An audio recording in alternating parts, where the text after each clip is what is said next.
Hi everyone, this is विपुल अग्रवाल, आपका educator. स्वागत करता हूं आपका साइंस एंड फन पर। तो बच्चों, आज के इस वन शॉट में हम लोग बिजनेस स्टडीज का एक छोटा सा चैप्टर लेकिन बहुत ज्यादा इंपॉर्टेंट चैप्टर कवर करने वाले हैं, जो कि हमारा chapter number 3, public private and global enterprises. ठीक है, इस चैप्टर को स्टार्ट करने से पहले मैं आप लोगों को कुछ बेसिक्स के बारे में बता देता हूँ कि ये जो प्राइवेट, पब्लिक और ग्लोबल एंटरप्राइजेज हैं, इनका क्या मतलब है। पहले ये एक आपको आइडिया दे देता हूँ, फिर ये कहाँ से इमर्ज हुए। ठीक है, इनका इंपॉर्टेंस इकोनॉमी के अंदर कब बढ़ा और क्यों बढ़ा, इसके बारे में आपको एक आइडिया दे देता हूँ। तो सबसे पहले ये समझ के देखो कि भाई प्राइवेट और पब्लिक एंटरप्राइजेस में क्या डिफरेंस है। सपोज करो बच्चों, ये हमारी इकोनॉमी है, ये हमारी इकोनॉमी है, और जो इकोनॉमी को चलाती है, जो इकोनॉमी को चलाती है, जो इकोनॉमी को रन करती है, ठीक है, हम कह सकते हैं इकोनॉमी को रूल करती है, वो होती है हमारी गवर्नमेंट। तो बेसिकली हमारी इकोनॉमी में दो पार्ट्स होते हैं, एक होता है पब्लिक, आम जनता जैसे हम लोग, क्लियर है, और एक होती है हमारी गवर्नमेंट, जो इस इकोनॉमी का ध्यान रखती है, ठीक है, केयर करती है, बेसिकली रूल्स एंड रेगुलेशंस लेकर आती है ताकि सारा सिस्टम एकदम ठीक तरह से चलता रहे। तो दो पार्ट्स होते हैं, एक होती है नॉर्मल जनता, एक होती है गवर्नमेंट। अब जो एंटरप्राइजेस, जो बिजनेस ऑर्गेनाइजेशंस गवर्नमेंट के अंडर में होते हैं, उनको बोलते हैं हम लोग पब्लिक एंटरप्राइजेस, यानी कि the enterprises which is for the public, जो कि गवर्नमेंट का काम होता ही है। क्लियर है। लेकिन जो एंटरप्राइजेस पब्लिक के अंडर में आते हैं, जो एंटरप्राइजेस पब्लिक के खुद के होते हैं, ठीक है, इंडिविजुअल्स के होते हैं, उनको बोलते हैं हम लोग प्राइवेट एंटरप्राइजेस। प्राइवेट एंटरप्राइजेस, तो बेसिकली मैंने पहले भी बताया था कि जो हमारा पब्लिक वाला एरिया होता है उसको हम लोग प्राइवेट सेक्टर बोलते हैं, जो गवर्नमेंट वाला एरिया होता है उसको हम लोग पब्लिक सेक्टर बोलते हैं। तो पब्लिक सेक्टर में जो एंटरप्राइजेस आएगी उनको हम लोग बोल देंगे पब्लिक एंटरप्राइजेस, और जो हमारी पब्लिक के लिए जो प्राइवेट सेक्टर में जो एंटरप्राइजेस आएगी उनको बोलेंगे हम लोग प्राइवेट एंटरप्राइजेस। तो प्राइवेट एंटरप्राइजेस क्या होते हैं? जिनके की ओनर एक आम जनता होती है, गवर्नमेंट का इसमें कोई भी रोल नहीं होता है। क्लियर है, नहीं क्लियर है? इसके अंदर पब्लिक का कोई रोल नहीं होगा, इसके अंदर गवर्नमेंट का कोई रोल नहीं होगा। ठीक है, इसका जो ओन करेगा वो गवर्नमेंट ओन करेगा, गवर्नमेंट रूल करेगा, ओन करेगा, चलाएगा, मैनेज करेगा, कंट्रोल करेगा, कोऑर्डिनेट करेगा। इस केस में सारी चीजें कौन करेंगे? इंडिविजुअल्स करेंगे, नॉर्मल जनता, नॉर्मल पब्लिक करेगी। तो basically these are the public and the private enterprises. अब एक एंटरप्राइजेस और आती है आपके आगे, जो होती है आपकी ग्लोबल एंटरप्राइजेस। तो ग्लोबल एंटरप्राइजेस का काम क्या होता है? ग्लोबल एंटरप्राइजेस बेसिकली क्या होती है, आपको नाम पढ़ के भी पता लग गया होगा। ग्लोबल एंटरप्राइजेस जिनके की ऑपरेशंस, ऑपरेशंस मतलब बाइंग एंड सेलिंग, ठीक है, यानी कि जो बाय करते हैं, सेल करते हैं, या फिर जिनका की बिजनेस चलता है, यानी कि बेसिकली उनके बिजनेस के ऑफिसेस हैं मोर देन वन कंट्री, जिनके ऑपरेशंस हैं इन मोर देन वन कंट्री, जो अपना बिजनेस रन करते हैं एक कंट्री से ज्यादा कंट्रीज में, in more than one countries. For example हम लोग बोल सकते हैं इसमें गूगल, माइक्रोसॉफ्ट, टीसीएस, और भी कंपनीज है, एक्सेंचर। तो ये कुछ कंपनीज हैं जो कि अपना जो बिजनेस ऑपरेट करती हैं वो एक से ज्यादा कंट्रीज में ऑपरेट करती हैं। जैसे एक्सेंचर की मैं बात करूं तो एक्सेंचर यूएस में भी है, एक्सेंचर यूरोपियन कंट्रीज में भी है, एक्सेंचर ईस्टर्न कंट्रीज में भी है, एक्सेंचर मिडिल ईस्ट में भी है, एक्सेंचर इंडिया में भी है। तो वो एक से ज्यादा कंट्रीज में अपने बिजनेस को रन कर रहा है, अपने बिजनेस को चला रहा है, ऑफिस हैं उसके, ब्रांचेस हैं बहुत सारी कंट्रीज के अंदर। तो that is why these are the global enterprises. तो ग्लोबल एंटरप्राइजेस का मतलब क्या हुआ? वो एंटरप्राइजेस जो कि अपने बिजनेस को ऑपरेट कर रही हैं इन मोर देन वन कंट्रीज, वो ग्लोबल एंटरप्राइजेस हो गई। और ये आपको बता दिया मैंने पब्लिक और प्राइवेट एंटरप्राइजेस। तो आपको एक बेसिक सा मीनिंग पता हो गया, एक आइडिया हो गया। अभी बस मैंने आपको बहुत शॉर्ट में एक आइडिया दिया है। नेक्स्ट आपको समझाता हूं कि भाई इनका इमरजेंस क्यों हुआ, एकदम से इकोनॉमी में क्यों आई, इनका इकोनॉमी के अंदर इतना इंपॉर्टेंस क्यों हुआ। ठीक है, इस चीज को समझने की कोशिश करते हैं।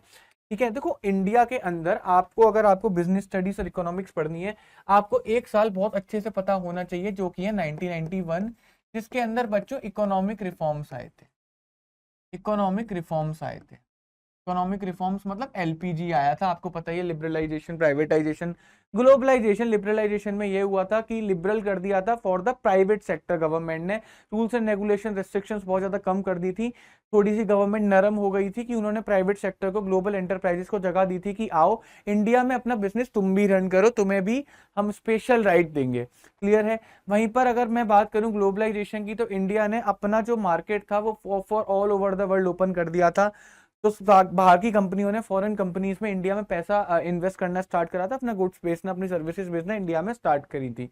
तीसरा प्राइवेटाइजेशन, प्राइवेटाइजेशन वही कि क्योंकि लिबरल हो गई थी तो प्राइवेट सेक्टर को एक अपॉर्चुनिटी मिली कि उन्होंने भी अपने बिजनेस के लिए बहुत बड़ी अपॉर्चुनिटी मिली, तो वो अपने बिजनेस स्टार्ट करने लगी प्राइवेट सेक्टर के अंदर। तो बेसिकली उनको भी बिजनेस करने का राइट मिला। जो इंडस्ट्रीज में पहले गवर्नमेंट रूल करती थी, गवर्नमेंट किसी को एंटर करने नहीं देती थी, वहां पर भी अब प्राइवेट सेक्टर जो था धीरे धीरे एंटर करने लगा था। तो हमें इसको दो सिनारियो से समझना पड़ेगा। एक समझना पड़ेगा बिफोर 1991, एक समझना पड़ेगा आफ्टर 1991। बिफोर 1991 और आफ्टर 1991। अब बिफोर 1991 क्या था, देखो बात सुनो। इंडिपेंडेंस से लेकर, यानी कि इंडिपेंडेंस हुई थी हमारी 1947 में, तो इंडिपेंडेंस से लेकर 1991 तक जो इंडियन गवर्नमेंट थी उसने डेवलपमेंट प्लानिंग करी थी। और डेवलपमेंट प्लानिंग में इंडियन गवर्नमेंट ने ये सोचा था कि अगर हम लोग इंडिया की मेन इंडस्ट्रीज को अगर अपने अंडर में रखेंगे तो इंडिया का डेवलपमेंट उससे ज्यादा अच्छा होगा।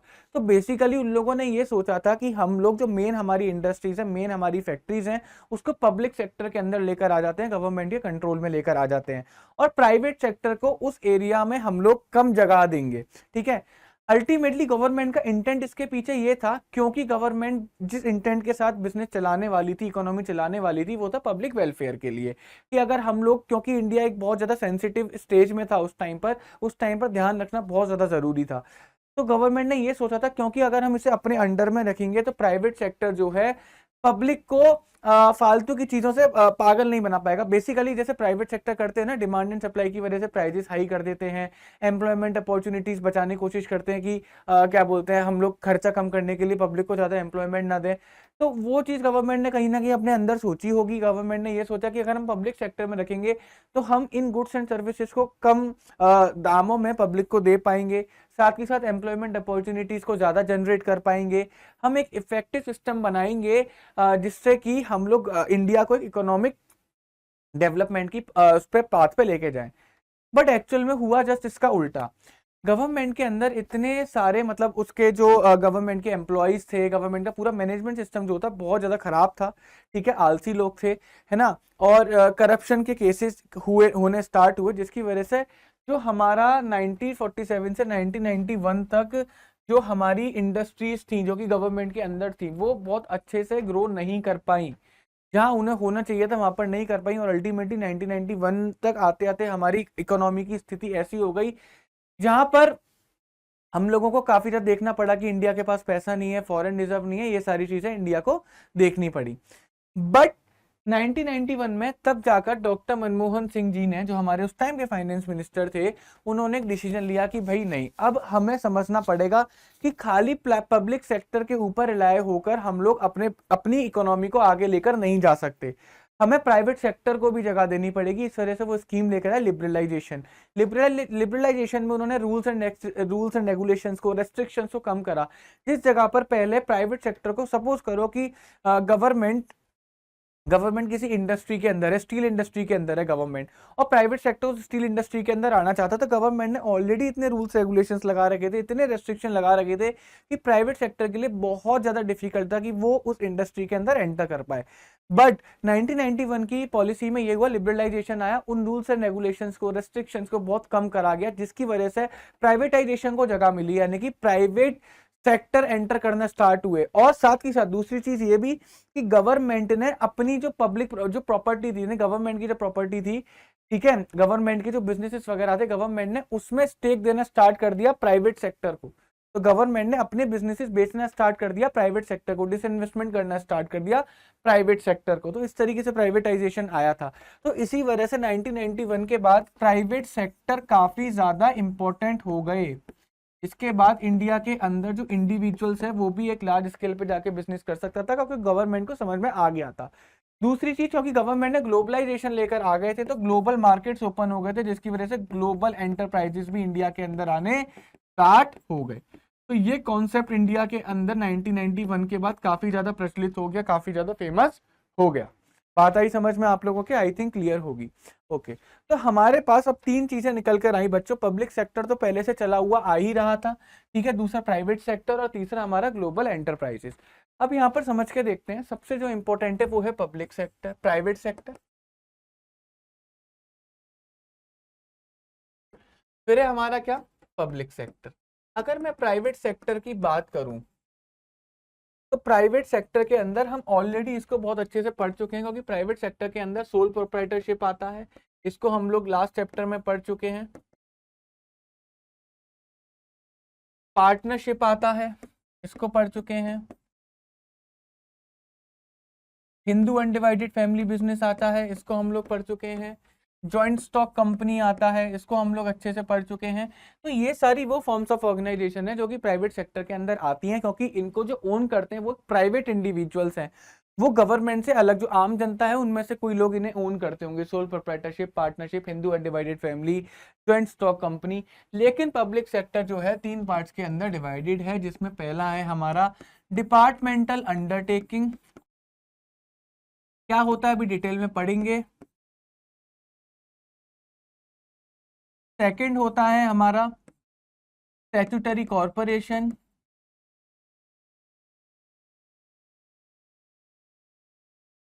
और थर्ड होता है हमारा गवर्नमेंट कंपनीज। तो ये 3 तरीके की हमारी पब्लिक एंटरप्राइजेस होती हैं, पब्लिक सेक्टर में पब्लिक एंटरप्राइजेस होती हैं। यहाँ मैं पब्लिक एंटरप्राइजेस भी लिख सकता हूँ,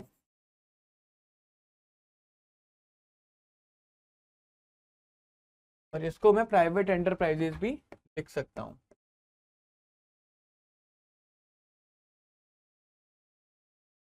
तो ये आप लोगों को पूरे अच्छे समझ में आ चुका। ये सारी चीजें हम लोग लास्ट चैप्टर के अंदर पूरी तरह से डिटेल में पढ़ चुके हैं। तो इस चैप्टर के अंदर जो फोकस करा गया है वो ज्यादा इन तीनों चीजों पर करा गया है। बाकी फिर ग्लोबल एंटरप्राइजेस पर करा गया है, पब्लिक प्राइवेट पार्टनरशिप और ज्वाइंट वेंचर का भी एक छोटा सा कॉन्सेप्ट है जो बताया गया है। तो मेनली जो गवर्नमेंट जो इस चैप्टर के अंदर फोकस है वो departmental undertaking, statutory corporation, government companies की, इनका मीनिंग, फिर इनके कैरेक्टरिस्टिक्स क्या होते हैं, इनके मेरिट्स क्या होते हैं, इनके डीमेरिट्स क्या होते हैं, ये सारी चीजें बताई गई हैं। तो आइए चलिए फिर स्टार्ट करते हैं हमारे इसको। तो ये मैंने बता चुका कि हमारे जो पब्लिक एंटरप्राइजेज हैं वो इन 3 पार्ट्स में डिवाइडेड है, departmental undertaking, statutory corporation, government companies. अब आगे देखो क्या होती है डिपार्टमेंटल अंडरटेकिंग। ये सबसे ज्यादा ओल्डेस्ट और most traditional form of organising public enterprises. क्यों है इंडिया के अंदर ऐसा, क्योंकि आफ्टर इंडिपेंडेंस यही तो चला आ रहा है, गवर्नमेंट ने इसी के ऊपर तो फोकस करा है। That's why it is the oldest and the most traditional form of organizing. These enterprises are established as departments of the ministry and are considered part of an or an extension of the ministry itself. तो basically बच्चों आप लोगों ने कुछ ministry के नाम सुने होंगे, जैसे रेलवे मिनिस्ट्री का नाम सुना होगा, डिफेंस मिनिस्ट्री का नाम सुना होगा आप लोगों ने, क्लियर है। आपने फाइनेंस मिनिस्ट्री का नाम सुना होगा, आपने ऐसी मिनिस्ट्रीज के नाम सुने होंगे। तो ये मिनिस्ट्रीज के डिपार्टमेंट ही होते हैं। जैसे एक अगर डिपार्टमेंटल अंडरटेकिंग का एग्जाम्पल दूं तो उसका सबसे अच्छा एग्जाम्पल है रेलवे, डिफेंस।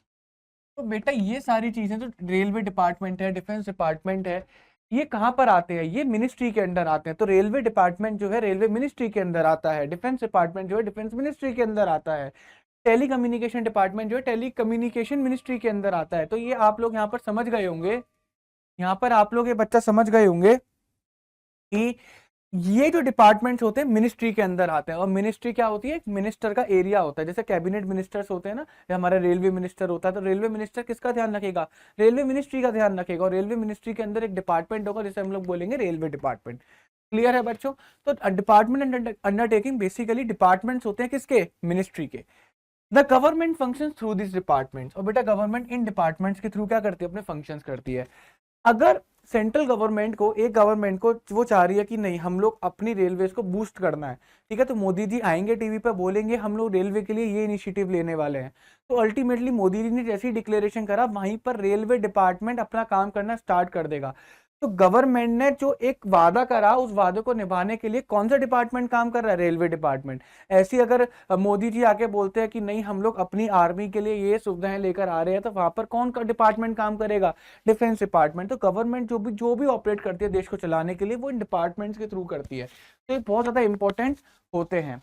और ये क्या होते हैं, integral part of functioning of the government होते हैं। ये गवर्नमेंट से अलग नहीं होते, कोई भी ऐसा रूल नहीं है, कोई भी ऐसा रेगुलेशन नहीं है ठीक है, कोई भी ऐसा एक्ट नहीं है जो कि एक डिपार्टमेंट को गवर्नमेंट से अलग करता है, नहीं, ये दोनों एक होते हैं। डिपार्टमेंट गवर्नमेंट का ही एक हिस्सा होता है, ठीक है। तो अगर कोई डिपार्टमेंट काम कर रहा है अपना, तो बेसिकली आप ये समझ सकते हो गवर्नमेंट काम कर रही है। गवर्नमेंट को अगर रेलवे के अंदर डेवलपमेंट करना है तो वो रेलवे डिपार्टमेंट को बोलेगी, गवर्नमेंट को डिफेंस को स्ट्रॉन्ग करना है तो वो डिफेंस डिपार्टमेंट को बोलेगी, गवर्नमेंट को टेली कम्युनिकेशन सर्विसेज को इंडिया के अंदर स्ट्रॉन्ग करना है तो वो टेली कम्युनिकेशन डिपार्टमेंट को बोलेगी, गवर्नमेंट को एजुकेशन में कुछ इनिशिएटिव लेकर आने हैं तो वो एजुकेशन डिपार्टमेंट को बोलेगी। तो ये गवर्नमेंट के क्या होते हैं, कुछ डिपार्टमेंट्स होते हैं जो कि मिनिस्ट्री के अंदर काम करते हैं और गवर्नमेंट इन्हीं के थ्रू ऑपरेट करती है कंट्री के अंदर। एग्जाम्पल रेलवेज है, पोस्ट एंड टेलीग्राफ डिपार्टमेंट है, ये सारी चीजें आती हैं। इनके कैरेक्टरिस्टिक्स क्या होते हैं, देखो इनका जो फंडिंग होती है ना, इनकी जो फंडिंग होती है, funding of this enterprise come directly from the government treasury and are an annual appropriation from the budget of the government.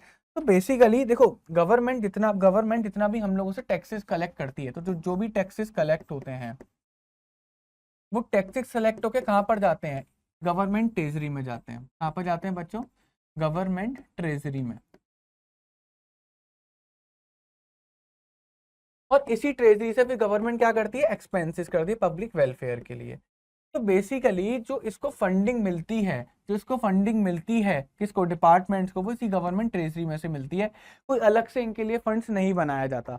आप लोग देखते होंगे जब यूनियन बजट आता है, जैसे इस बार लास्ट 2 फरवरी को यूनियन बजट आया था, तो उसमें हमारी फाइनेंस मिनिस्टर निर्मला सीतारमन जी ने आकर ये चीज बोली थी कि हम रेलवेज के लिए इतना पैसा ले रहे हैं, डिफेंस में हम इस साल इतना पैसा खर्च करेंगे। तो बेसिकली वो एक अप्रोप्रिएशन यानी कि एक पार्ट बता रही है, एक बजट का पार्ट बता रही है कि हम लोग इन डिपार्टमेंट्स के लिए इतना इतना पैसा खर्च करने वाले हैं। तो इनको जो बजट मिलता है वो कहां से मिलता है, गवर्नमेंट ट्रेजरी में से मिलता है, फंडिंग मिलती है गवर्नमेंट ट्रेजरी में से मिलती है। और एनुअल अप्रोप्रिएशन यानी कि एनुअल पार्ट होता है बजट में इनका भी एक साल का पार्ट होता है। They are subject to accounting and auditing controls applicable to the government activities. बेटा इनकी भी अकाउंटिंग होती है, इनकी भी ऑडिटिंग होती है। आपने सीएजी का नाम सुना होगा, controller and auditor general of India. तो वो इनकी अकाउंटिंग और इनकी ऑडिटिंग करता है, वो चेक करता है कि क्या इनमें जो पैसा गवर्नमेंट ने इनको फंडिंग दी, क्या वो सारी फंडिंग सही जगह पर इस्तेमाल करी गई या नहीं करी गई। जो ये अकाउंटिंग हमें बता रहे हैं, जो ये हिसाब किताब हमें बता रहे हैं, वो हिसाब किताब सारा ठीक है या नहीं है। तो इसकी भी अकाउंटिंग होती है, इसकी भी ऑडिटिंग होती है, क्योंकि अल्टीमेटली जो भी पैसा ये लोग यूज कर रहे हैं वो पैसा है तो जनता का ही, तो चेक करना भी जरूरी होता है। The employees of the enterprises are government servants and their recruitment and condition of service are same as that of the other employees directly under the government। इनके जो एम्प्लॉयज होते हैं वो कौन होते हैं बच्चों, गवर्नमेंट एम्प्लॉयज होते हैं, गवर्नमेंट सर्वेंट्स इनको बोला जाता है। आप देखते होंगे रेलवे के पेपर निकले हैं, ठीक है, आप देखते होंगे एनडीए के पेपर होते हैं, तो ये बेसिकली एग्जाम्स कंडक्ट करवाते हैं, जिन एग्जाम्स को देने के बाद जो कैंडिडेट सेलेक्ट होते हैं वो क्या बन जाते हैं, गवर्नमेंट सर्वेंट्स बन जाते हैं। क्या बन जाते हैं, गवर्नमेंट सर्वेंट्स बन जाते हैं। और इन डिपार्टमेंट्स में काम करने वाले सर्वेंट्स को वो सारे प्रिविलेजेस दिए जाते हैं जो कि बाकी अदर गवर्नमेंट एम्प्लॉयज को दिए जाते हैं, वही कंडीशंस होती है, वही इनको फायदे मिलते हैं। तो they are accountable to the ministry. अब डिपार्टमेंट जो काम कर रहा है, ये डिपार्टमेंट का ध्यान कौन रखेगा, कौन इसको कंट्रोल करेगा, कौन इसको ऊपर से देख रहा होगा कि हाँ डिपार्टमेंट सही काम कर रहा है, मिनिस्ट्री। तो ये किसको अपनी रिपोर्टिंग करेंगे, मिनिस्ट्री को बोलेंगे कि हमने ये काम करा, ये काम इतने अच्छे से करा। तो बेसिकली अकाउंटेबल किसको है, कल को कोई गड़बड़ी करता है तो पकड़ा किसे जाएगा, उस मिनिस्टर को पकड़ा जाएगा। रेलवे में ये गलती हुई, तुम कहाँ थे, जैसे अभी देखा था ना आप लोगों ने रिसेंटली थोड़े टाइम पहले, आई थिंक उड़ीसा के अंदर जो एक्सीडेंट हुआ था रेलवे का, तो उसके अंदर रेलवे मिनिस्टर को ही घेरा गया था। बात आई समझ में या फिर नहीं आई। तो इसकी अकाउंटेबिलिटी कौन लेता है, रेल मिनिस्ट्री लेती है, since there management is directly under the concern ministry, क्योंकि वो मिनिस्ट्री के अंदर ही इसका क्या आता है, मैनेजमेंट आता है। It is generally considered to be the major sub division of the government department and is subject to the direct control of the ministry. तो बेसिकली वही ऊपर वाली बातें बोल रहा है। तो गवर्नमेंट जो अपने फंक्शंस करती है वो कुछ डिवाइड कर देती है, गवर्नमेंट अपने फंक्शंस को डिवाइड कर देती है कि उसे रेलवेज का भी ध्यान रखना है, टेलीकम्युनिकेशन डिपार्टमेंट का भी ध्यान रखना है, डिफेंस का भी ध्यान रखना है, एजुकेशन का भी ध्यान रखना है। तो गवर्नमेंट जब अपने फंक्शंस को डिवाइड कर देती है, सब डिवाइडेड हो जाते हैं। तो वही बात ये बोला गया है कि एक मेजर सब डिवीजन होता है गवर्नमेंट डिपार्टमेंट का, मेजर सब डिवीजन होता है ये क्या, गवर्नमेंट डिपार्टमेंट का। तो अब देखते हैं इनके मेरिट्स कि इनके फायदे क्या होते हैं। So these undertaking facilitate the parliament to exercise effective control over their operations। तो ये अंडरटेकिंग क्या करते हैं, पार्लियामेंट को एक स्पेशल राइट देते हैं, पार्लियामेंट को क्या देते हैं, कंट्रोल दे देते हैं इनके ऑपरेशंस का, कि पार्लियामेंट मैं इनका डिस्कशन हो सकता है, पार्लियामेंट पूछ सकता है कि आपके डिपार्टमेंट्स के अंदर क्या काम चल रहा है, आपने ये काम करने को बोला था वो हुआ या फिर नहीं हुआ, तो इनके ऑपरेशन को कंट्रोल कर सकता है parliament. These ensure a high degree of public accountability. भाई ये डिपार्टमेंट्स बनाए किसके लिए गए हैं, पब्लिक के लिए बनाए गए हैं या फिर नहीं बनाए गए हैं, बात ही समझ में या फिर नहीं आई। तो अकाउंटेबल किसके लिए होंगे, पब्लिक के लिए होंगे। सभी डिपार्टमेंट ढंग से काम करेंगे तो उससे पब्लिक का ही डेवलपमेंट होगा, तो पब्लिक अल्टीमेटली वोट उसी गवर्नमेंट को करने वाली है जो इन डिपार्टमेंट्स को बहुत अच्छे से रन करेगा। बात ही समझ में या फिर नहीं आई। तो इसमें पब्लिक अकाउंटेबिलिटी क्या होती है, बहुत ज्यादा हाई होती है। और इसमें जैसे जो रिवेन्यू आता है, जो इसका रिवेन्यू आता है, जो ये डिपार्टमेंट रिवेन्यू अर्न करते हैं वो डायरेक्टली ट्रेजरी में जाकर डिपॉजिट हो जाते हैं, तो गवर्नमेंट के लिए एज इनकम भी काम करते हैं। यहाँ पर नेशनल सिक्योरिटी की बात आती है, ये सबसे ज्यादा सुटेबल फॉर्म ऑफ ऑर्गेनाइजेशन होता है, क्योंकि क्योंकि हम लोग, क्योंकि यहाँ पर ना एक कॉन्फिडेंशियलिटी मेंटेन बहुत ज्यादा रहती है। अगर हम देखेंगे, since it is under the direct control and supervision of the concern ministry, क्योंकि मिनिस्ट्री के अंडर रहता है, तो इस जगह पर आपका जो कॉन्फिडेंशियलिटी है, सीक्रेसी है, वो काफी ज्यादा मेंटेन रहती है, पब्लिक चीजें नहीं होती हैं, और ये लोग एक काम ईमानदारी के साथ भी करते हैं। बात ही समझ में या फिर नहीं है। अगर हम प्राइवेट ऑर्गेनाइजेशन के जाएंगे तो हो सकता है वो अपने फायदे के लिए जो हमारे कंट्री की कुछ इंपॉर्टेंट इन्फॉर्मेशन को लीक कर दें, ऐसा हो सकता है, ठीक है, लेकिन ये नहीं करेंगे, क्योंकि इनका अल्टीमेट मोटिव जो है पैसे कमाना नहीं है, इनका जो अल्टीमेट मोटिव है वो देश की सेवा है। तो जब इनका मोटिव चेंज हो जाता है तो ये अपना काम उसी मोटिव के साथ बहुत अच्छे से करते हैं, जिससे कि ज्यादा कॉन्फिडेंशियलिटी मेंटेन हो जाती है। नेक्स्ट देखते हैं demerits. Departmental undertaking fail to provide flexibility. बेटा यहाँ पे फ्लेक्सिबिलिटी नहीं मिलती। बेसिकली जैसे मार्केट में चेंजेस आते हैं, हम देखते हैं प्राइवेट ऑर्गेनाइजेशन चेंजेस आते ही खुद को भी चेंज कर लेते हैं, मार्केट के चेंजेस के अकॉर्डिंगली खुद को अडॉप्ट कर लेते हैं, लेकिन यहाँ पर ऐसी फ्लेक्सिबिलिटी देखने को नहीं मिलती, और जो कि बहुत ज़्यादा इंपॉर्टेंट होती है अगर आप एक अच्छा बिजनेस चलाना चाहते हो तो। क्यों?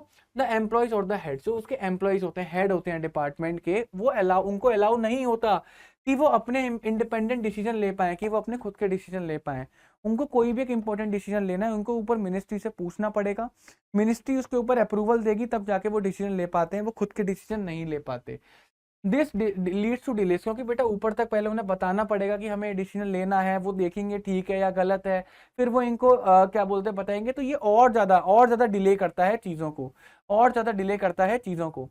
These enterprises are unable to take advantages of the business opportunities। देखो business opportunities किसी भी जगह पर आ सकती है, जैसी आपको अपॉर्चुनिटी मिलती है आपको तेजी से उसके ऊपर काम करना पड़ता है, बट यहाँ पर ऐसा नहीं होता, क्योंकि यहाँ पर इंडिपेंडेंट डिसीजन नहीं ले सकते। बिजनेस अपॉर्चुनिटी आई तब तक किसी एम्प्लॉय और हेड को समझ में आएगा कि अपॉर्चुनिटी है, वो पहले ऊपर जाके कंसर्न करेगा, ऊपर से बहुत देर में रिपोर्ट बनकर आएगी कि हाँ आप कर सकते हो, ये जब तक तो बिजनेस अपॉर्चुनिटी हाथ से निकल जाएगी। इसी वजह से हमारे जो पब्लिक एंटरप्राइजेस हैं वो पीछे होते चले जा रहे थे।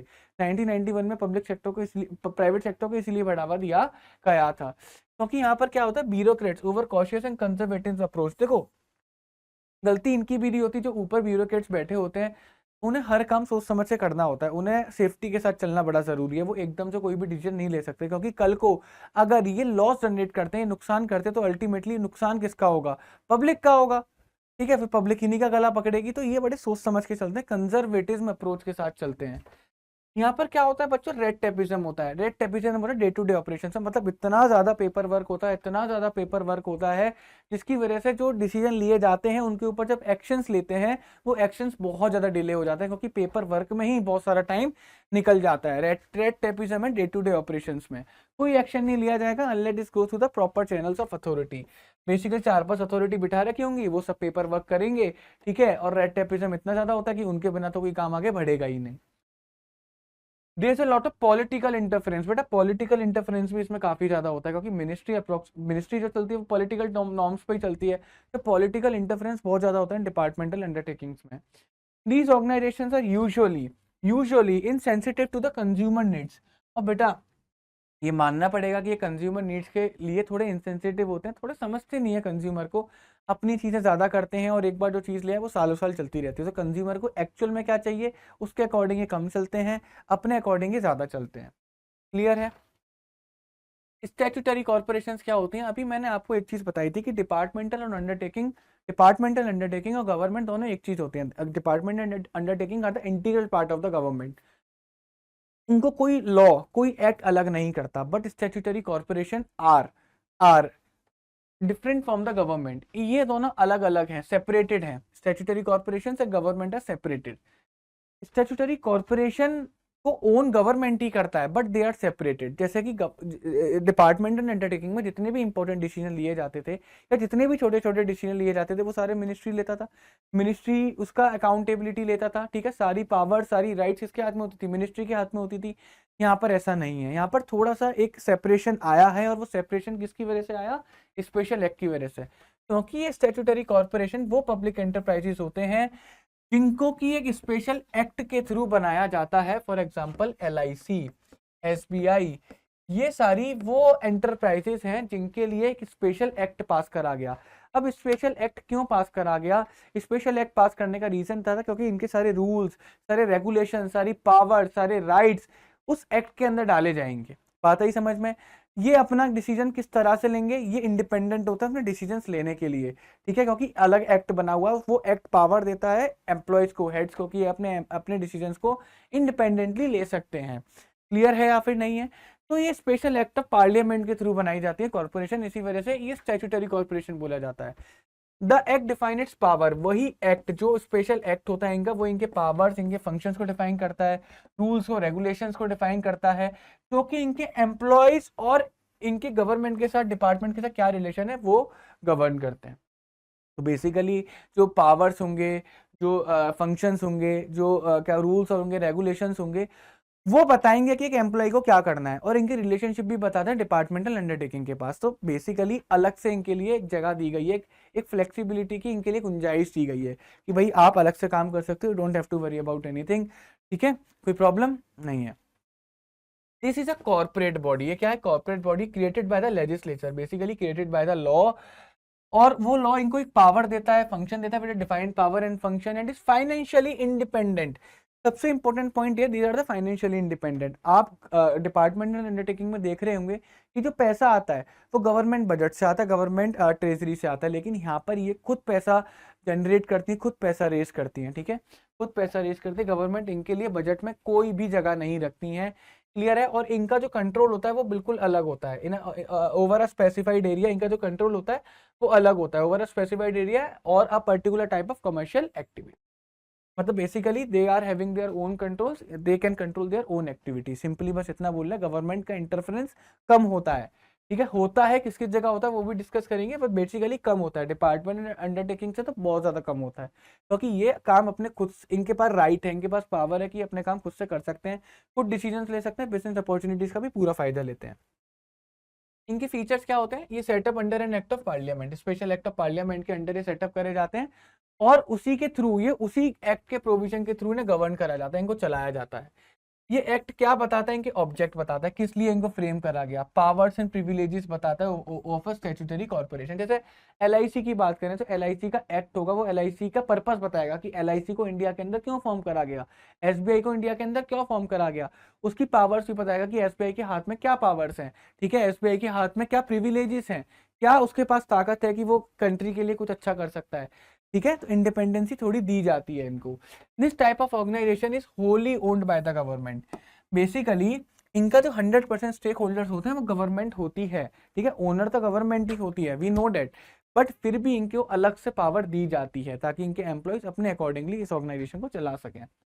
A statutory corporation is a body corporate and can sue and be sued, enter into a contract and acquire property in its own name। देखो बात को समझो यहाँ पर, अगर हम लोग डिपार्टमेंट एंड अंडरटेकिंग को देखें, अगर मैं बात करता हूँ रेलवे मिनिस्ट्री की, मैं रेलवे डिपार्टमेंट की बात करता हूँ, रेलवे को कोई भी प्रॉपर्टी खरीदनी है, अगर कोई केस करना है, प्रॉपर्टी खरीदनी है या कुछ भी करना है, तो वो किसके नाम पे खरीदेगी? मिनिस्ट्री ऑफ रेलवे के नाम पे खरीदेगी, हाँ या ना? मिनिस्ट्री ऑफ रेलवे के नाम पे खरीदेगी। लेकिन अगर वहीं पर मैं LIC की बात करूंगा, क्योंकि ये स्टैट्यूटरी कॉर्पोरेशन है, क्योंकि इसे एक सेपरेटेड आइडेंटिटी मिली हुई है, तो अगर ये कोई प्रॉपर्टी वगैरह कुछ भी खरीदती है तो वो किसके नाम से खरीदेगी? LIC के नाम से ही खरीदेगी। ये इसके पास एक राइट है जो कि ये एक्ट प्रोवाइड करवाता है, LIC का स्पेशल एक्ट ये राइट को प्रोवाइड करवाता है LIC को, क्योंकि वो अपने काम खुद से इंडिपेंडेंटली कर सकती है, उसको किसी और के ऊपर डिपेंडेंट होने की जरूरत नहीं है। और ये काम भी उसके बाद, जबकि इसके 100% शेयर गवर्नमेंट के हाथ में है। बात आई समझ में? तो एक्ट को काफी ज्यादा पावर्स देता है, इसको बहुत अलग कर देता है डिपार्टमेंटल अंडरटेकिंग से, बहुत ज्यादा अलग कर देता है डिपार्टमेंटल अंडरटेकिंग से। और ये एंटरप्राइज जो होती है वो इंडिपेंडेंटली फाइनेंस होती है, यानी कि खुद का पैसे का इंतजाम ये खुद करती हैं। ये फंड्स ऑब्टेन करती हैं borrowing from the government, government से पैसा उधार ले सकती हैं, पब्लिक से ले सकती हैं, रेवेन्यूज कमा सकती हैं, derive from the goods sale of goods and service, यानी कि जो अपने गुड्स होते हैं सर्विसेज होते हैं उनको बेच के पैसा कमा के रेवेन्यू जनरेट कर सकती हैं, गवर्नमेंट से उधार ले सकती हैं, पब्लिक से पैसा ले सकती हैं पब्लिक डिपॉजिट के थ्रू या शेयर्स के थ्रू, जैसे अभी LIC का IPO हुआ था वो एक अच्छा एग्जाम्पल था। The employees of these enterprises are not government employees or civil servants and are not governed by the government rules and regulations. Basically इनका एक अलग से एक्ट बनाया गया है, उस एक्ट के थ्रू रिक्रूटमेंट होता है, ठीक है। जब इनके पास सेपरेट आइडेंटिटी है, डेट्स वाई इनको एक गवर्नमेंट एम्प्लॉयज वाली क्या नहीं मिली, आइडेंटिटी नहीं मिली। They are not the government employees, they are not the civil servants, ठीक है। और इनके पास वो रूल्स एंड रेगुलेशंस भी नहीं होते, मतलब वो राइट्स नहीं होते, वो प्रिविलेजेस नहीं होते जो कि एक नॉर्मल गवर्नमेंट एम्प्लॉयज के पास होते हैं। इनके इनके हाथ में पावर जो होती है वो अलग होती है, प्रिविलेजेस अलग होते हैं। वो कौन बताता है? इनका स्पेशल एक्ट खुद बताता है। बात आई समझ में? आगे देखो, merits. Administrative autonomy. Administrative autonomy मतलब इनके पास एक एडमिनिस्ट्रेशन है जो कि इंडिपेंडेंट है, इनके पास एक इंडिपेंडेंट एडमिनिस्ट्रेशन है। A public corporation is able to manage its affairs with the independence and flexibility. तो इनके पास क्या है? अपना खुद का एक इंडिपेंडेंट है, they are the independent, they can take their decisions on their own, ठीक है। तो इनके पास फ्लेक्सिबिलिटी भी आ जाती है क्योंकि डिसीजन खुद ले सकते हैं। तो जैसे ही इन्हें लगेगा now we have to adopt according to the changing market, ये अडॉप्ट कर जाएंगे, तो फ्लेक्सिबिलिटी भी है। ये क्विक डिसीजन ले पाते हैं बिकॉज इनके पास फ्लेक्सिबिलिटी है, तो बेटा क्विक डिसीजन ले पाते हैं। और क्योंकि यहाँ पर रेड टेपिज्म नहीं है, ये फ्री फ्रॉम रेड टेपिज्म है, इन्हें पता है, ठीक है, हम इतनी ज्यादा अथॉरिटी बनाएंगे तो कागजी काम कम से कम करना चाहिए, रेड टेपिज्म को खत्म करो, जिससे कि हम कोई डिसीजन ले तो वो तेजी से अपना काम कर सके, ठीक है। तो रेड टेपिज्म से इन्होंने फ्री रखा। इनका मोटिव क्या होता है? सर्विस मोटिव होता है। तो पब्लिक और कॉर्पोरेशन की जो एक्टिविटीज होती हैं वो भी पार्लियामेंट में डिस्कस्ड होती हैं। This answer protection of the public interest, क्योंकि पार्लियामेंट में डिस्कस होती है तो वो खुला डिस्कशन होता है, पार्लियामेंट का डिस्कशन खुला डिस्कशन होता है। तो पब्लिक को भी भरोसा होता है कि दे ये काम कर रहे हैं, हमारी भलाई के लिए काम कर रहे हैं, पब्लिक को भी इनके ऊपर भरोसा होता है कि चलो ठीक है, पैसे की हेराफेरी नहीं कर रहे, अपना काम ठीक से कर रहे हैं। इनका जो स्टाफ होता है वो एफिशिएंट होता है क्योंकि इनके पास खुद के अपने रूल्स एंड रेगुलेशंस होते हैं, ताकि ये अपने अकॉर्डिंगली लोगों को रिक्रूट कर सके, लोगों को रेम्यूनरेट कर सकें। तो आप देख पा रहे होंगे LIC के जो एम्प्लॉयज होते हैं उनकी सैलरी बेटर होती है गवर्नमेंट एम्प्लॉयज से। रीजन क्योंकि उन्हें पता है ज्यादा पैसे खर्च करेंगे ज्यादा अच्छे बंदे लेकर आएंगे। इनका रिक्रूटमेंट प्रोसेस अलग होता है बिल्कुल सिविल सर्वेंट से, तो ये अच्छे बंदे एक्वायर कर सकते हैं, ठीक है। इसी वजह से इनका जो स्टाफ होता है वो एफिशिएंट होता है, अपने नीड्स के अकॉर्डिंग ये स्टाफ को हायर करते हैं। फिफ्थ है प्रोफेशनल मैनेजमेंट। इसके जो बोर्ड ऑफ डायरेक्टर होते हैं उसमें बिजनेस एक्सपर्ट्स होते हैं। तो LIC के या फिर जो स्टैट्यूटरी कॉर्पोरेशन के जो बोर्ड ऑफ डायरेक्टर्स होते हैं, board of director decision maker जो होते हैं, उसमें बिजनेस एक्सपर्ट्स बैठे होते हैं, ऐसे वैसे लोग नहीं बिठाते, ठीक है, अनपढ़ लोग नहीं बिठाते, बिजनेस एक्सपर्ट्स बैठे होते हैं जिनको एक्चुअल में बिजनेस चलाना आता है, वो न्यू एज बिजनेस एरा को समझते हैं, ठीक है। Also the representative of various group such as labour consumer nominated by the government.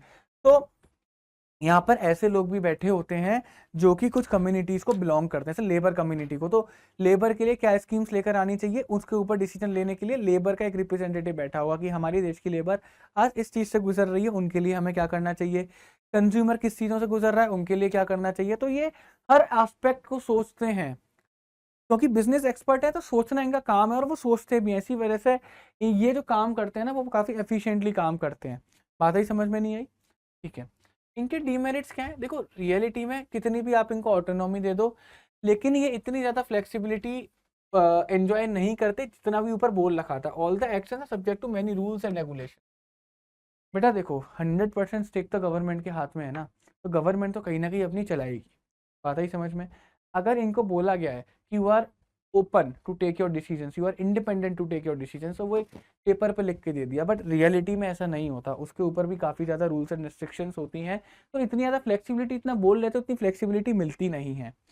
Government और पॉलिटिकल इंटरफेरेंस होता है, यहाँ पर भी हमेशा रहा है, क्लियर है, लेकिन कहाँ पर? मेजर डिसीजंस में, जहाँ पर ह्यूज फंड्स इन्वॉल्व थे, यहाँ पे एक मेजर डिसीजन से ह्यूज फंड, जैसे फॉर एग्जांपल अभी LIC का IPO निकला था, काफी 1000 करोड़ का IPO था, तो उसके अंदर गवर्नमेंट का इंटरफेरेंस पक्का रहा होगा, गवर्नमेंट ने पक्के से तरीके से इंटरफेयर करा होगा उसके अंदर, the government has a practice of appointing advisers to the corporation board. Government अपने एडवाइजर अपॉइंट करती है, ठीक है, इनको कॉर्पोरेशन को, स्टैट्यूटरी कॉर्पोरेशंस को अपने एडवाइजर्स अपॉइंट करती है। अब ये क्या होता है, ये एडवाइजर जाकर अपनी चीजें बताता है कि आपको ये करना चाहिए, आपको ये करना चाहिए। अब उसका रीजन क्या होता है, वो कर्व करता है the freedom of the corporation in entering into the contract and other decision. Government ने एक एडवाइजर अपॉइंट करा, वो एडवाइजर जाएगा, बोलेगा आपको ऐसे करना चाहिए, ऐसे नहीं ऐसे करना चाहिए। तो अल्टीमेटली जब एडवाइजर को ही काम बताना है तो उनकी भाई इंडिपेंडेंसी कहाँ गई, प्रॉब्लम यहाँ पे क्रिएट होती है, तो वो अपने डिसीजन ले ही नहीं पाते। If there is any disagreement, अगर जो स्टैट्यूटरी कॉर्पोरेशन के जो एम्प्लॉइज हैं और जो एडवाइजर है आपस में इनकी नहीं बन रही, तो ये मैटर किसके पास जाएगा, फिर गवर्नमेंट के पास जाएगा फाइनल डिसीजन के लिए, और काम और ज्यादा डिले होगा। तो यार इंडिपेंडेंसी कहाँ है, एम्प्लॉय बोल रहा है नहीं हमें ये काम करना चाहिए, ये पॉलिसी मार्केट में लेके नहीं आनी चाहिए, एडवाइजर बोला है नहीं नहीं ये गलत है, दोनों के बीच में बन नहीं रही मैटर, क्या गवर्नमेंट के पास, तो अल्टीमेटली डिसीजन तो गवर्नमेंट ही लेगी ना, इनकी इंडिपेंडेंसी कहाँ गई। तो ये सब कुछ डिमेरिट्स भी है, क्योंकि 100% स्टेक तो गवर्नमेंट ही लेके बैठी है, Holi owned by the government बोल।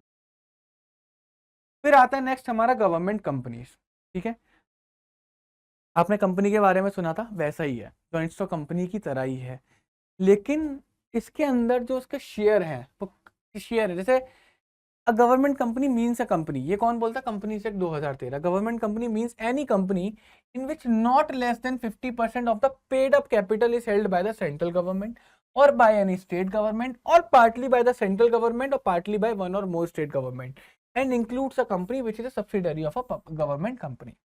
बहुत तुम्हारा दिमाग खराब हो गया होगा, कोई दिक्कत नहीं है। यहाँ पे शेयर होल्डिंग, पहले शेयर होल्डिंग का परसेंटेज देख लेना, शेयर होल्डिंग एटलीस्ट कितनी होनी चाहिए, 51%, यानी कि 51% से कम नहीं होनी चाहिए, 51% से कम नहीं होनी चाहिए। अगर एटलीस्ट 51% शेयर होल्डिंग है, किस किस की, पहला केस क्या बनेगा, सेंट्रल गवर्नमेंट की, अगर 51 एटलीस्ट 51 जो शेयर होल्डिंग है वो सेंट्रल गवर्नमेंट के पास है या फिर किसी स्टेट गवर्नमेंट के पास है,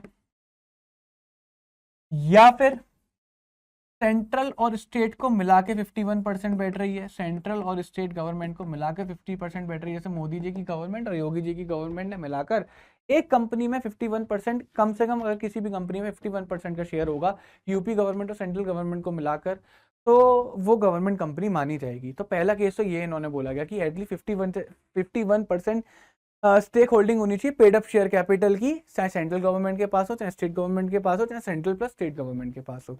दूसरा जो इन्होंने बोला, जो इन्होंने सेकंड सिनारियो बताया, वो ये बताया अगर कोई एक कंपनी है, मान के चलो कोई एक XYZ कंपनी है और ये XYZ कंपनी सब्सिडरी कंपनी है किसकी, एक सब्सिडरी कंपनी है किसकी, एक गवर्नमेंट कंपनी की, किसकी, एक गवर्नमेंट कंपनी की, तो वो तो XYZ भी क्या हो जाएगी, गवर्नमेंट कंपनी मानी जाएगी। फॉर एग्जाम्पल अगर मैं इस केस में बात करूं तो इस केस में एक कंपनी है, मान के चलो विपुल लिमिटेड, ठीक है, इस कंपनी में 51% हिस्सा जो है गवर्नमेंट के हाथ में है, तो ये क्या है, गवर्नमेंट कंपनी है। और विपुल लिमिटेड की एक सब्सिडरी कंपनी थी, सपोज करो वाई लिमिटेड एक सब्सिडरी कंपनी थी, तो क्योंकि विपुल लिमिटेड एक गवर्नमेंट कंपनी है तो ऑटोमेटिकली वाई लिमिटेड भी क्या बन जाएगी, एक सब्सिडरी, एक गवर्नमेंट कंपनी बन जाएगी, क्योंकि वाई लिमिटेड जो है सब्सिडरी कंपनी है विपुल लिमिटेड की। बात ही समझ में नहीं है, तो विपुल लिमिटेड ने मतलब एटलीस्ट 50% शेयर जो ले रखा होगा वाई लिमिटेड का ले रखा होगा। आपको उस पर नहीं जाना, आपको बस क्या ध्यान रखना है कि एक गवर्नमेंट कंपनी की सब्सिडरी कंपनी भी गवर्नमेंट कंपनी ही मानी जाती है, आपको इतनी सी बात याद रखनी है, ठीक है। तो आपको डेफिनेशन समझ में आ गई होगी उसके through.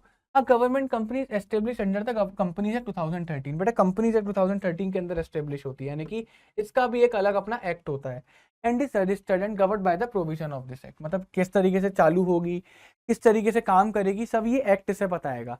these are established for the purely business purposes and in true spirit compete with the companies in the private sector।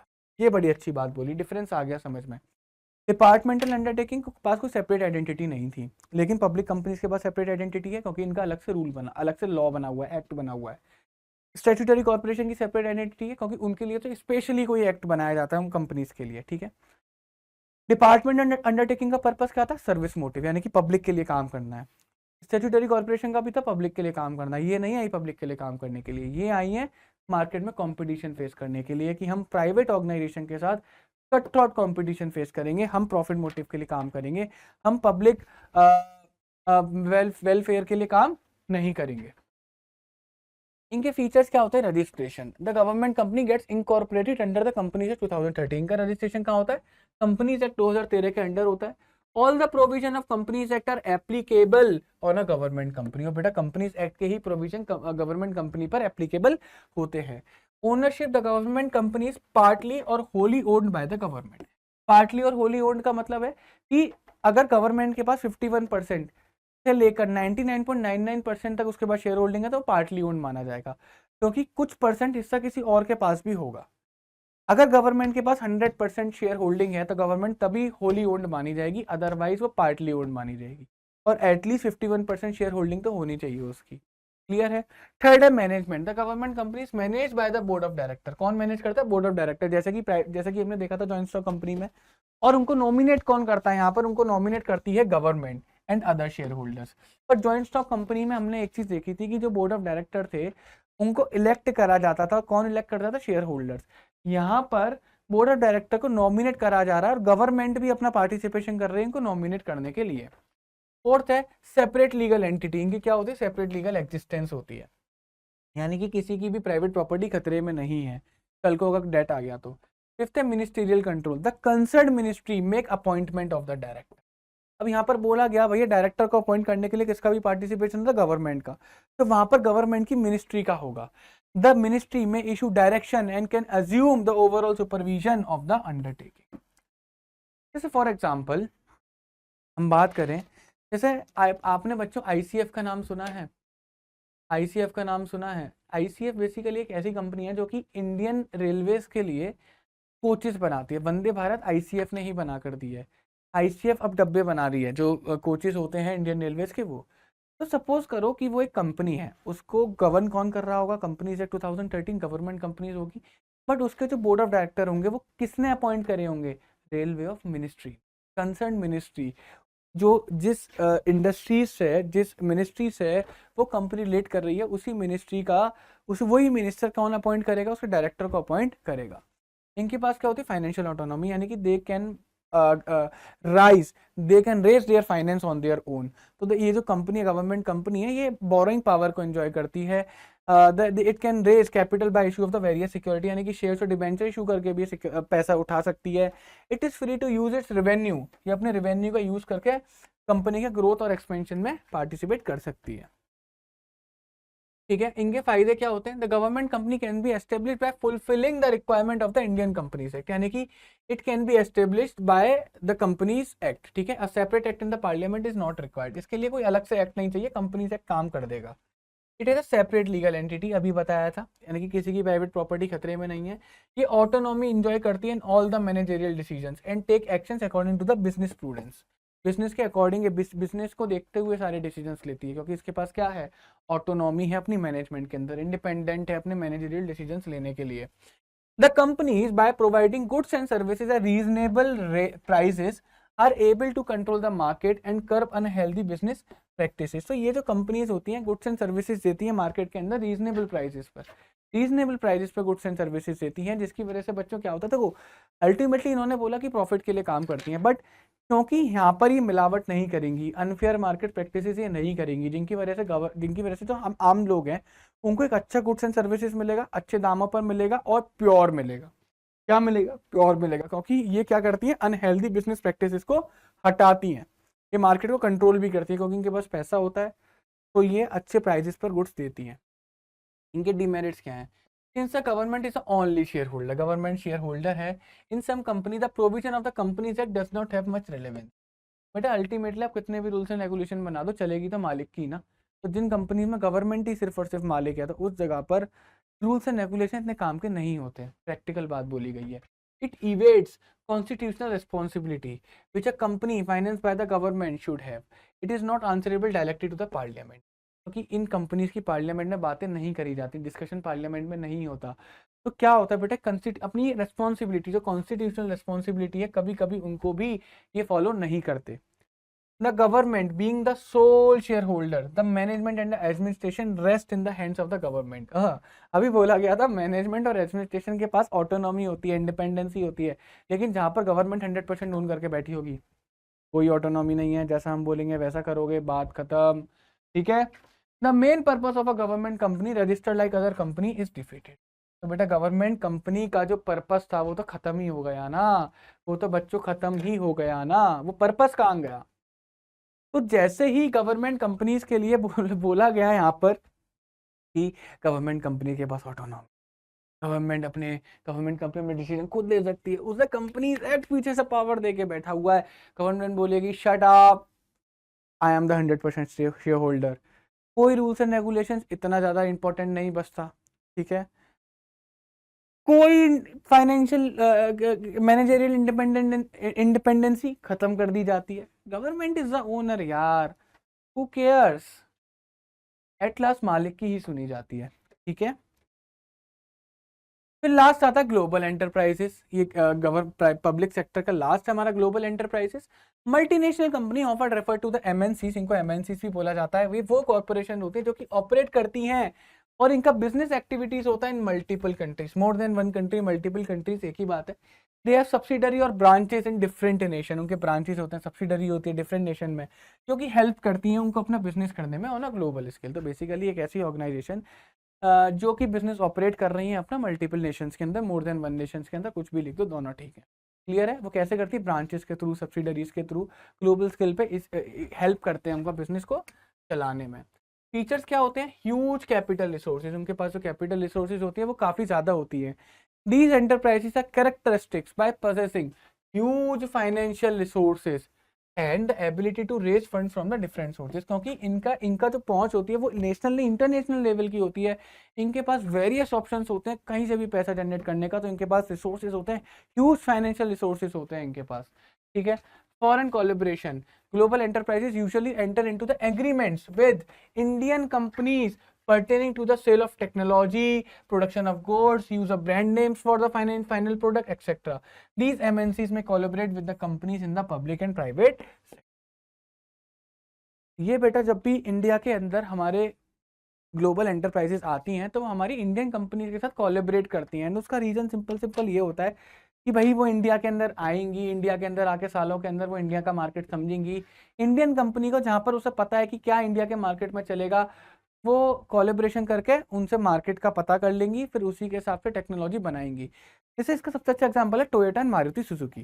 Toyota Maruti Suzuki ने कोलैबोरेट करा, टोयोटा मारुति सुजुकी को टेक्नोलॉजी देता है, क्योंकि मारुति सुजुकी को टेक्नोलॉजी क्यों बेचता है, क्योंकि मारुति को पता है कि इंडिया के अंदर क्या चलेगा, तो मारुति उसे अपनी गाड़ियां बना कर देता है टोयोटा को। तो मारुति, टोयोटा ने टेक्नोलॉजी बेची, मारुति ने अपना एक्सपीरियंस बेचा, दोनों ने एक दूसरे का काम पूरा करा and they are doing really well in the Indian market.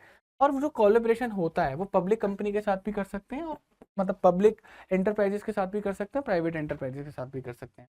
Advance technology, they are very advance in technology. बेटा ये टेक्नोलॉजिकल सुपीरियरिटीज इनके पास होती है, इनके पास बहुत अच्छी टेक्नोलॉजीज होती हैं। ठीक है। They are able to confirm to international standard and quality specification. आपने देखा होगा या आपने सुना भी होगा कि जो फॉरेन कंपनीज होती हैं वो इतना अच्छे, उनके पास इतनी अच्छी अच्छी टेक्नोलॉजीज होती हैं कि वो इंटरनेशनल स्टैंडर्ड पे कुछ बनाने की ताकत रखती हैं, जो इंडियन कंपनीज को चाहिए आज की डेट में। तो इंडियन कंपनीज को भी इनकी नीड है, इनको भी इंडियन कंपनीज की नीड है, दोनों को एक दूसरे की नीड है। Product innovation, these enterprises are characterized by having highly sophisticated research and development departments. बेटा इनका जो इनोवेशन होता है वो काफ़ी ज़्यादा अच्छा होता है। क्यों? ये रिसर्च एंड डेवलपमेंट पे काफ़ी ज़्यादा पैसा खर्च करते हैं, इनके पास काफ़ी सोफिस्टिकेटेड, काफ़ी advance research and development team होती है। ठीक है। डिपार्टमेंट्स होते हैं जो कि क्या करती हैं, टास्क पूरा करती हैं, क्या, न्यू प्रोडक्ट को डेवलप करने का, सुपीरियर डिजाइन को डेवलप करने का, एक्जिस्टिंग प्रोडक्ट के सुपीरियर डिजाइन को डेवलप करने का। आप लोगों ने देखा होगा कोई भी मार्केट में नई टेक्नोलॉजी लेकर आती है उसमें जनरली फॉरेन कंट्री से काफी ज्यादा पार्टिसिपेशन होता है। रीजन बीइंग कि उनके पास एक अच्छी रिसर्च एंड डेवलपमेंट टीम है, एक अच्छा रिसर्च एंड डेवलपमेंट डिपार्टमेंट है, जिनका काम सिर्फ और सिर्फ ये होता है भैया नए प्रोडक्ट को बनाओ और पुराने प्रोडक्ट को नए तरीके से बना कर दो। सिंपल यही काम होता है, यही काम वो करते हैं। इसी वजह से जो काफी इनोवेटिव टेक्नोलॉजीज आती हैं वही लेकर आते हैं। फिफ्थ है, इनके पास बहुत अच्छी मार्केटिंग स्ट्रेटेजीज होती है, बहुत एग्रेसिव होते हैं अपनी मार्केटिंग स्ट्रेटेजीज में। इनको बहुत अच्छे से पता है किस तरीके से मार्केट के अंदर अपनी सेल बढ़ानी है, काफ़ी ज़्यादा एग्रेसिव होता है, बहुत अच्छी मार्केटिंग करते हैं। कोको कोला, पेप्सी इनका एक बहुत अच्छा एग्जाम्पल है, नाइकी, प्यूमा बहुत अच्छा एग्जाम्पल है, they are very aggressive in their marketing. Expansion of market territory. Their operation and activities extend beyond the physical boundaries of their own countries. Their international image also builds up and their market territory expands, enabling them to become international brands. Global enterprises global क्यों बने? क्योंकि इनका जो business जो करने का इनका जो मोटिव था वो खाली अपनी कंट्रीज के अंदर नहीं था। इन्होंने अपनी कंट्रीज के अंदर तो बिजनेस करा ही करा, साथ में कंट्रीज के बाहर भी अपना बिजनेस करा, जिसकी वजह से इनके ब्रांड को एक इंटरनेशनल रिकॉग्निशन मिली, इंटरनेशनल पहचान मिली।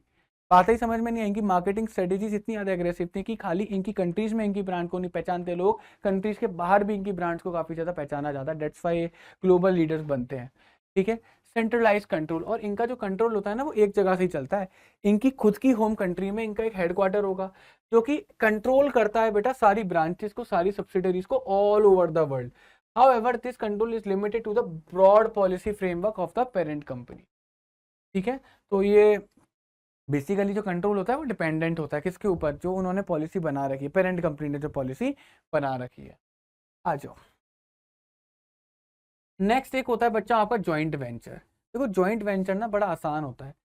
ज्वाइंट वेंचर में जब भी दो एंटरप्राइजेस आपस में आकर मिलेंगी कॉमन पर्पस के लिए, जैसे टोयोटा का पर्पस क्या था भैया? टेक्नोलॉजी। टोयोटा का पर्पस था इंडियन मार्केट को हाथ में लेना है। मारुति का पर्पस क्या था? टेक्नोलॉजी चाहिए। तो टोयोटा एग्री कर गई कि हम टेक्नोलॉजी दे देंगे, मारुति एग्री कर गई कि हम आपको अपना एक्सपीरियंस देंगे। They come together for the common purpose कि हमें इंडियन मार्केट के लिए एकदम सस्ते में बढ़िया गाड़ी बनानी है ताकि हर इंडियन गाड़ी को क्या कर सके, अफोर्ड कर सके। ठीक है, पहला ऐसा जॉइंट वेंचर हुआ था हीरो होंडा के अंदर। हीरो होंडा टेक्नोलॉजी लेकर आया था, हीरो के पास मार्केट का एक्सपीरियंस है, उन्होंने निकाली स्प्लेंडर। आपको पता कैसी चली थी? ठीक है, अभी भी आप देख रहे होंगे कि मारुति के अंदर अगर हम मारुति के 2015 तक देखें और मारुति के 2015 के बाद देखें तो मारुति काफ़ी ज़्यादा टेक्नोलॉजी लेकर आ रहा है अपनी गाड़ियों के अंदर, and the reason behind the same is कि वो टेक्नोलॉजी से टोयोटा दे रहा है। और टोयोटा की कुछ गाड़ियाँ जो कि बनाता मारुति है बट टोयोटा के नाम से बिकती हैं। For example Glanza, Urban Cruiser is none other than Brezza ना, और ग्लेंजा कौन है? बलिनो ही तो है। और इधर आप देख रहे होंगे कि टोयोटा की गाड़ी है इनोवा, उसका मारुति सुजुकी ने बिल्कुल बिल्कुल सेम, मतलब टोयोटा के नाम पे हटा के मारुति लगा दिया और इनोवा के हटा के इनविक्टो लगा दिया, और बच्चों क्या निकल कर आ गई? हमारी मारुति सुजुकी इनविक्टो। तो इस तरीके से जॉइंट वेंचर होता है, तो जहां पर दो बिजनेस एग्री करता है, बिजनेस, इंडिविजुअल्स नहीं बेटा, इंडिविजुअल जब आपस में एग्री करेंगे तो पार्टनरशिप बनती है। यहाँ पर बिजनेस एग्री कर रहे हैं साथ मिलने के लिए, तो कंपनीज एग्री कर रही हैं, तो बिजनेसेस एग्री कर रहे हैं। जब वो एग्री कर रहे हैं कि हम साथ मिलकर एक कॉमन पर्पस के लिए काम करेंगे, ठीक है, हमारा एक म्यूचुअल बेनिफिट होगा, तो ये बनता है बेटा ज्वाइंट वेंचर। जहां पर बिजनेस एग्री करेंगे तो वो देंगे क्या? Joint venture. अब ये ऑर्गेनाइजेशन दोनों प्राइवेट भी हो सकती हैं, दोनों गवर्नमेंट भी हो सकती हैं, और क्या बोलते हैं, मतलब बेसिकली प्राइवेट भी हो सकती हैं, प्राइवेट प्लस प्राइवेट। ठीक है, प्राइवेट प्लस गवर्नमेंट भी हो सकती हैं, गवर्नमेंट प्लस गवर्नमेंट भी हो सकती हैं। ठीक है, प्राइवेट प्लस ग्लोबल भी हो सकती हैं, जैसा भी मन करे। गवर्नमेंट प्लस ग्लोबल भी हो सकती हैं, और भी काफी ज्यादा केसेस बन सकते हैं। बेसिकली समझ में आ गया होगा आपको। ठीक है, प्राइवेट ग्लोबल पब्लिक भी हो सकती है, 3 जनों का भी बन सकता है ना जॉइंट वेंचर, तो कोई दिक्कत नहीं है। 2 और मोर भी हो सकते हैं, कोई प्रॉब्लम नहीं है। तो basically these are the things that we need to take care of, कि यहाँ पर बिजनेसेस एग्री करते हैं साथ मिलकर काम करने के, इंडिविजुअल्स एग्री नहीं करते हैं। ओके, इनके फीचर्स क्या होते हैं? इंक्रीज रिसोर्सेज एंड कैपेसिटी, क्योंकि जब दो बिजनेस आपस में मिलेंगे तो उनके रिसोर्सेज बढ़ते हैं, उनके फाइनेंशियल रिसोर्सेज भी इंक्रीज होते हैं, as well as human resources भी इंक्रीज होते हैं, जिनकी वजह से वो कंपनी के पास एक कैपेबिलिटी आ जाती है कि वो बहुत तेजी से ग्रो कर सकती है, एक्सपेंड कर सकती है। Access to the new market and distribution network, क्योंकि टोयोटा इंडिया आया था तो उसके पास इंडिया का मार्केट का एक्सेस आ गया। तो when a business enter into a joint venture it can access new market. Simple, Toyota आया, मारुति से हाथ मिलाया, टोयोटा के पास पूरा इंडिया का मार्केट आ गया, हाथ मिलाने से ही आ गया। एक्सेस टू द टेक्नोलॉजी, जैसी मारुति ने टोयोटा से हाथ मिलाया, मारुति के पास क्या आ गई? टेक्नोलॉजी आ गई। तो advance technique of production leads to the superior quality of the products and reduce cost of production. तो मारुति को उसका फायदा मिला, टेक्नोलॉजी का फायदा मिला, जैसे ही उसने क्या करा? टोयोटा से हाथ मिलाया। Innovation, joint venture help business to come up with new and innovative product for the markets because of new ideas and technology of the foreign partners. अगर किसी इंडियन कंपनी ने फॉरेन पार्टनर के साथ हाथ मिला दिया तो उसके पास एक इनोवेशन आ जाएगा, क्योंकि फॉरेन कंपनी के पास ऑलरेडी एक पूरी रिसर्च एंड डेवलपमेंट टीम है ना। उसने एक आइडिया के ऊपर काम करना बोला, इंडियन कंपनी बोलते हैं लिसन टोयोटा ना, we should work upon this. ठीक है, टोयोटा बोला इट्स ओके, क्योंकि टोयोटा के पास रिसर्च एंड डेवलपमेंट टीम होगी। तो मारुति को भी उस रिसर्च एंड डेवलपमेंट टीम का फायदा मिलेगा। आप देख रहे हो ना दोनों के पर्पस किस तरीके से पूरे हो रहे हैं। लो कॉस्ट ऑफ प्रोडक्शन, क्योंकि दोनों कंपनीज का प्रोडक्शन एक जगह पर होगा तो उनका क्वांटिटी बढ़ेगी, जिससे क्या हो जाएगा, उनका प्रोडक्शन कम हो जाएगा, कॉस्ट ऑफ प्रोडक्शन कम हो जाएगा। एस्टेब्लिश ब्रांड नेम, बेटा when two firm enter into joint venture one of the party benefits from the others goodwill which is already establish in the market. पता ही होगा मारुति सुजुकी के बारे में, पता है आप लोगों को? Suzuki is a Japanese company, Maruti से इंडियन कंपनी। मारुति का इंडिया में वैसे ही बहुत ज्यादा नाम था। सुजुकी इंडिया के अंदर आई, उसने मारुति का नाम का यूज करके मार्केट में जगह बनाई। आज के टाइम पे देख लो मारुति हटी गई है, सुजुकी सुजुकी दिखाई देता है, ऐसी साइन बना हुआ है। हम बोलते बस मारुति सुजुकी, लेकिन साइन खाली लोगों का ऐसे ही बना हुआ। वो धीरे धीरे करके मारुति का शेयर होल्डिंग कम करती जा रही है कंपनी के अंदर। क्लियर है? तो वो बेटा एक कंपनी को दूसरी कंपनी का ब्रांड नेम का भी फायदा मिलता है।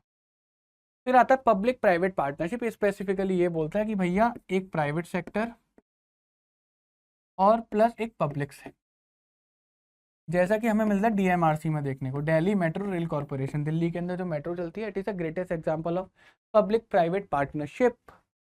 तो public private partnership describe the government service और the private business venture which is funded and operated through a partnership of government और वन और more private sector of the company. तो यानी कि एक तो पब्लिक होगी, यानी कि गवर्नमेंट सेक्टर, एक तो गवर्नमेंट की कंपनी होगी एक, और एक प्राइवेट जो हो सकती है एक, और एक से ज़्यादा भी हो सकती है। क्लियर है? नहीं क्लियर है? तो हमें एक ऐसी ऑर्गेनाइजेशन देखने को मिले जहाँ पर गवर्नमेंट भी हो और प्राइवेट सेक्टर भी हो, तो उसे हम क्या बोलेंगे? पब्लिक प्राइवेट पार्टनरशिप बोलेंगे।